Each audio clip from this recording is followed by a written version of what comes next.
Hi, and welcome back to Science from Home with me, Molly. I'm a librarian with Spokane County Library District, and I'm happy to be here today. We are going to tackle a topic that is pretty large in the science world. It's the convection current. It might not sound like much, but it's kind of a big deal. A convection current is when lighter, warmer materials like water, air, or magma rise while cooler and denser materials sink. The current occurs when warm materials pass and mix with the colder materials. So let's see this in action. For today's experiment, you will need 2 plastic bottles, some blue and yellow food coloring. You'll need hot and cold water. So I pre-boiled some water, but I don't actually want it to be boiling hot. I'm letting it sit for a moment. We might use tape. That could come in handy. We'll see. I have it just in case. I have a pen just in case we need that as well, like a playing card, but I don't. So the first thing that we want to do is we want to dye our water different colors. I have filled up this bottle with cold water from my refrigerator, and I'm gonna put some blue food coloring in here.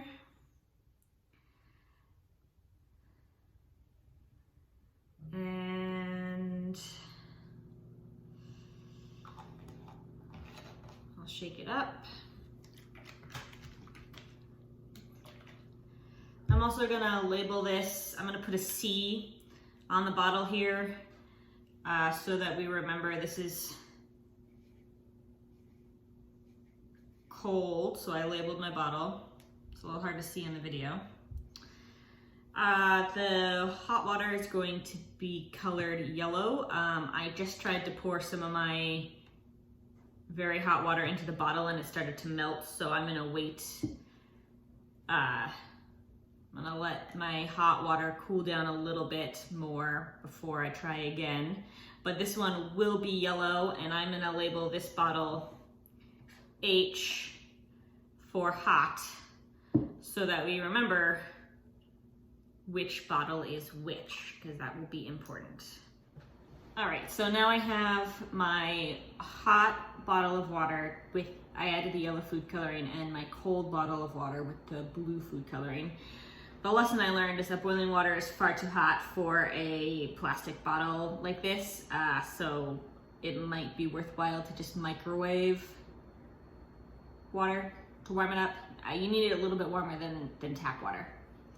The next step is that we need to place the bottles one on top of the other with their spouts touching. So the way to do that is to use your playing card and you place it on top of one bottle and you flip it so that the mouths of the bottles line up. I'm gonna try and do that over in my kitchen sink, and we'll see if I'm successful. Here we have the top water on the hot water on the top and the cold water on the bottom. And the waters are staying pretty separate. The yellow is still in the yellow and the blue is still in the blue. The question is, what happens if we flip it upside down, which I'm going to attempt to do now.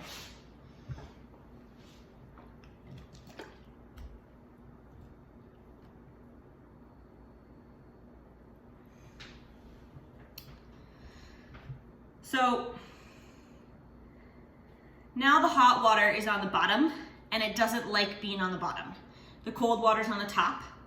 It doesn't like being on the top. So you can see that the yellow water is turning green. That's because the blue water is sinking and the yellow water is rising. And as the two waters, the two colors swap bottles, it's turning the yellow water green because blue plus yellow equals green.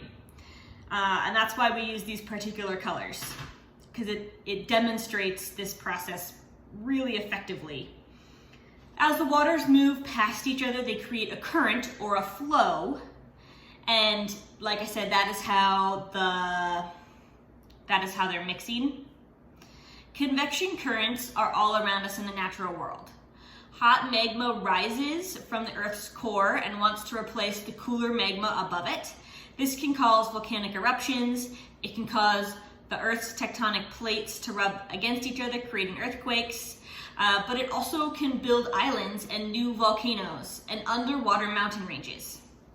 But wait, there's more. Convection currents are found in our oceans. They contribute to the health of our sea life, our tides, and a lot more. And again, there's even more. Convection currents occur in the air as well. And along with the rotation of the Earth, they help to create our wind and our weather.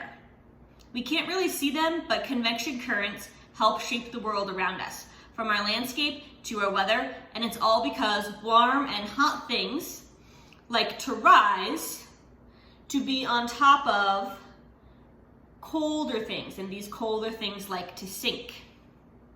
Hopefully you learned something new today. I'll be back with another science experiment next Monday.